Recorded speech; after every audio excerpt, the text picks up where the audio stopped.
नमस्कार दोस्तों, आज हम पढ़ेंगे राजस्थान की मृदा एवं संरचना। तो शुरू करते हैं। मृदा क्या है? पृथ्वी की ऊपरी सतह पर असंगठित चट्टानों की परत को मृदा कहते हैं और मृदा के अध्ययन को पेडोलॉजी कहा जाता है। भारतीय कृषि अनुसंधान संस्थान नई दिल्ली में स्थित है, जिसकी स्थापना 1929 में हुई थी। मृदा का वैज्ञानिक वर्गीकरण 5 भागों में विभाजित किया गया है। एरिडोसॉल, इसका विस्तार है बीकानेर, जैसलमेर, बाड़मेर और जोधपुर। यहाँ पर जलवायु यह शुष्क जलवायु प्रदेश में पाई जाती है। एंटीसोल, इसका विस्तार अरावली के पश्चिम में है और ये शुष्क अर्धशुष्क जलवायु प्रदेश में ये मिट्टी पाई जाती है और राजस्थान में इसका विस्तार सर्वाधिक है, इम्पोर्टेंट है। तीसरा नंबर है एल्पिसोल, मिट्टी का प्रकार। इसका विस्तार है पूर्वी राजस्थान में इसका विस्तार है और ये उपाद्र आर्द्र जलवायु प्रदेश में पाई जाती है। 4 नंबर पर है इंसेप्टिसोल, इसका विस्तार राजसमंद, पाली, उदयपुर, चित्तौड़गढ़, बांसवाड़ा, डूंगरपुर और प्रतापगढ़ यहाँ पर पाई जाती है और यह मिट्टी अर्धशुष्क आर्द्र जलवायु प्रदेश में पाई जाती है। नेक्स्ट है 5 नंबर पर वर्टिसोल, इसका विस्तार हड़ौती क्षेत्र, जैसे हड़ौती क्षेत्र में कोटा, बारा, बूंदी और झालावाड़ ये जिले आते हैं। ये मिट्टी अति आर्द्र जलवायु प्रदेश में पाई जाती है। यह काली और चरणोजम मिट्टी होती है। मिट्टियों का सामान्य वर्गीकरण बलुई रेतीली मृदा, इसका उपनाम है शुष्क मिट्टी या प्यासी मिट्टी।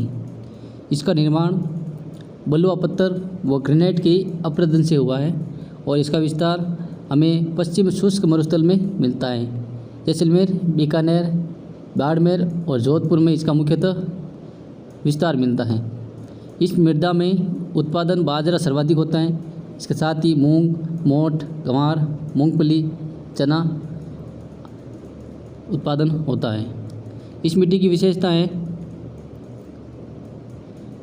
इस मिट्टी के कण मोटे होते हैं, इसलिए जल रिसाव अधिक होता है। इस कारण बार बार सिंचाई की आवश्यकता पड़ती है, इसलिए इसे प्यासी मिट्टी कहा जाता है। इस मिट्टी में कैल्शियम सर्वाधिक मात्रा में पाया जाता है। राजस्थान में बलुई मिट्टी का विस्तार सर्वाधिक है, ये इम्पोर्टेंट है। नेक्स्ट है भूरी रेतीली मिट्टी, इसका विस्तार हमें जालौर, पाली, नागौर, अजमेर, सीकर और झुंझुनू में मुख्यतः मिलता है और इस मिट्टी का निर्माण बलुआ पत्थर से लूणी बेसिन में हुआ है। इस मिट्टी में मुख्यतः फॉस्फेट की अधिकता पाई जाती है।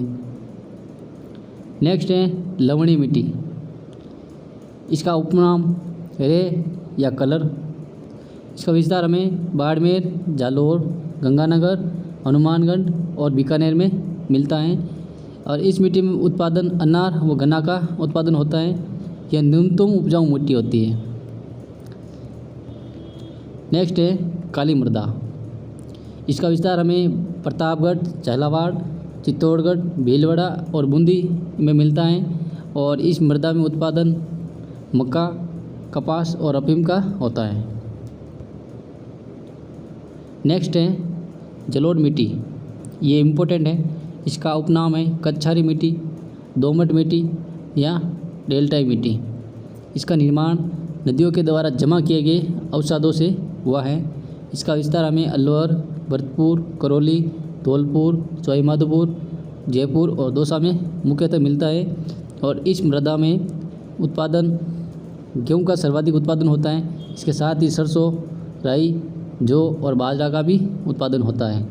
इस मिट्टी की मुख्यतः विशेषता है जलोढ़ मृदा सर्वाधिक उपजाऊ होती है और इस मृदा में पोटाश की मात्रा अधिक पाई जाती है, ये इसकी विशेषता है।